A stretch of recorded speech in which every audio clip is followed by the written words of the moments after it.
Ako naman. Sa'yo to, ang kinin mo direct. Oo. Kahit halos isang linggo na nakaraan, marami sa mga mahihilig sa pelikula, ang pinag-uusapan pa rin ang katatapos pa lamang na Academy Awards. Diba? At ang natatangi sa mga nanalo ay ang entry ng Austria na nagwagi ng Best Foreign Film. Ito ay ang Amour ni Michael Haneke. Tapos sinasabi ng iba na parang yatang hindi yata completely naiintindihan ng mga pasikot-sikot na mga awards sa ganyan. Bakit daw hanggang sa ngayon, ang Pilipino ay hindi pa nakakapasok na manonominate.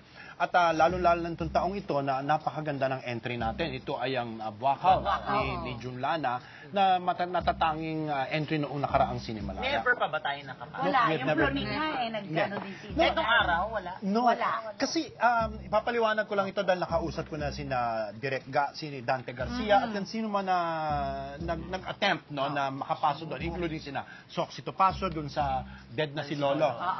Hindi ganun kadali yun. Dahil ang kailangan... Direk matindi pala politika dyan. Kailangan mo ng pera. Oo, pera. Kailangan mo ng pera. Kailangan mo ng pera para, number one, magkaroon siya ng showing. Magkaroon ka ng showing. Ikalawa, mapansin ka dahil ilan niya mga foreign countries na nagpapalabas para ma-nominate. At ikatlo, hindi lamang mapansin, kailangan mo ng publicist. Matunog na matunog dapat. Yes. And it all boils down to pera. Saka pakakainin pa raw direct. Yes. Sa red carpet chorba talaga. Yes. Naalala ko, sabi ko, with all due respect sa mga attempts ng ating pamahalaan na bigyan ng wastong pagpapansin ang mga pelikula, kulang yung binibigay na suporta. Okay? Andiyan dyan ang FDCP, which we appreciate. Nandiyan dyan ang iba't iba pang mga institusyon. Pero kulang. Siguro dahil dito sa ating bansa, hindi kinikilala na industriya ang pelikula. Natin mismo. Oo, kundi ito ay isa lamang, burloloy, isang entertainment, at isang nagagamit kapag panahon ng eleksyon. Totoo. Okay? Hindi inirerespeto bilang isang industriya. Kung ang ibang mga industriya dito sa ating bansa ay binibigyan ng wastong pera, suporta, at importansya ng pamahalaan, siguro it is about time na bigyan din ang Filipino filmmaker. I'm not talking about yung mga commercial films na a dime a dozen na all these romantic comedies na iyak-tawa by the minute.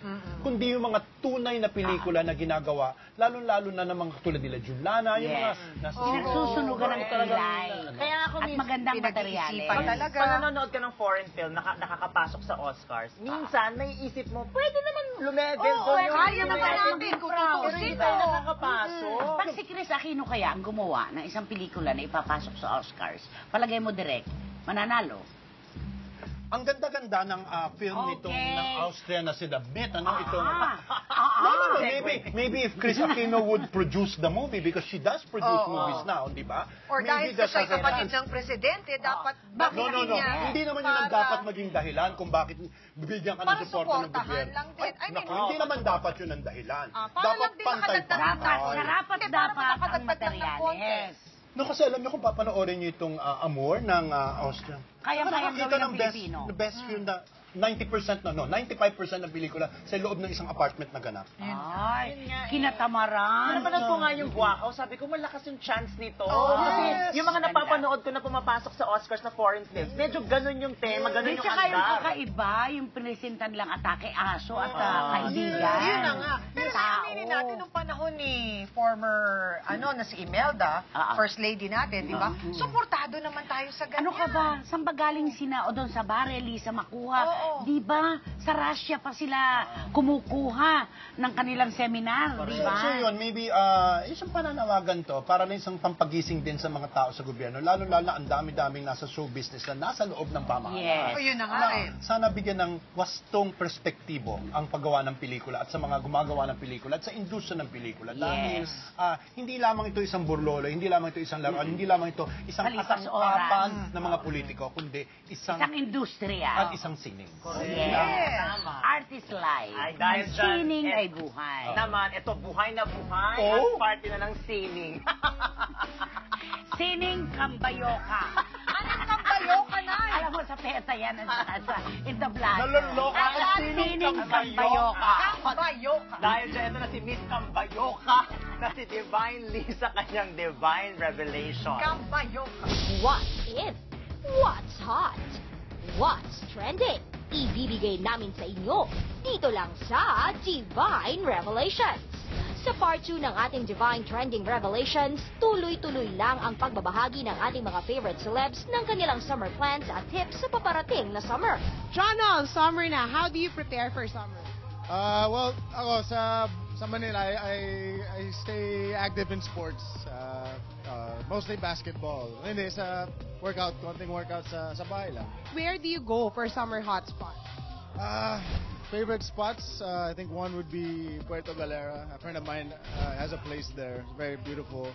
And we just started getting into surfing. So, sa mga surf spots, Baler, La Union, isa pa, Zambales. And how about for men's fashion ng summer? What do you guys prepare or what do you guys, paano yung pinaghahandaan ng fashion?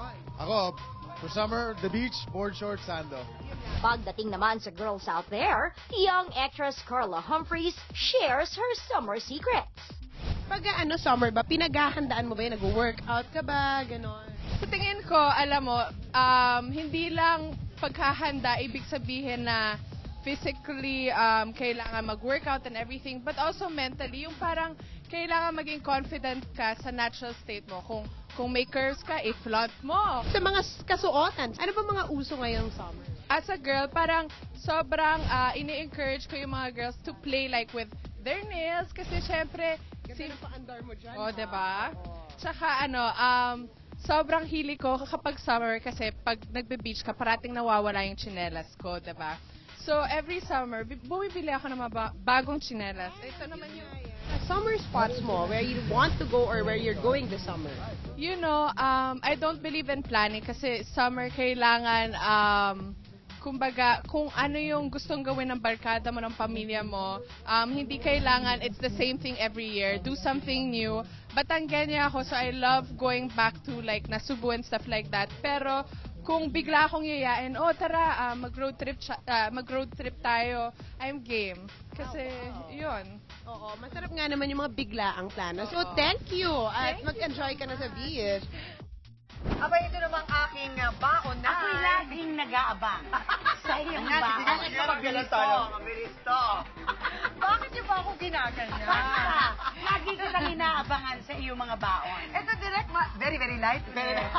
Wala kang dapat ipaliwanag. At sa mundo ng matitigas, At digital yan, ay maganda. digital mabilis. Kasi nga, busy akong nagluluto sa bahay. Nagtitigla ng mga gatas sa mga bata.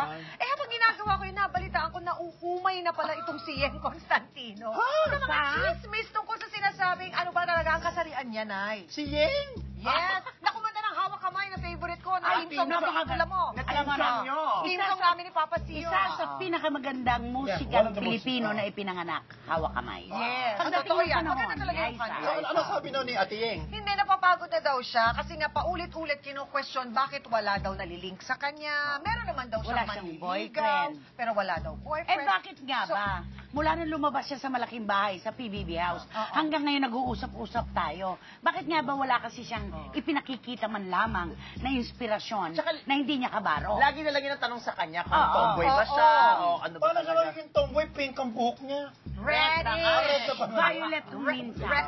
Reddish brown. Pero wala naman sa kulay yan ang buhok. Pero direct, alam mo, pag pinag-usapan, entablado, ang galing-galing niya. Buhay na talaga, oo. Ako, si Narda. In fairness, magaling talaga siya kumanta, hindi ba? Tsaka nagko-compose siya talaga. Pero ako, sige, naaamoy natin na ganun nga siya. Kapag ganun ba si Yeng, nabawasan ba ang pagkatao niya? Talento, hindi. Hindi naman Hindi ba nabawasan ba talento at kahalagahan niya sa larangan ng musika? Yes. Di ba? Matalino pa rin siya, magaling pa rin siyang kumanta, sikat pa rin siya.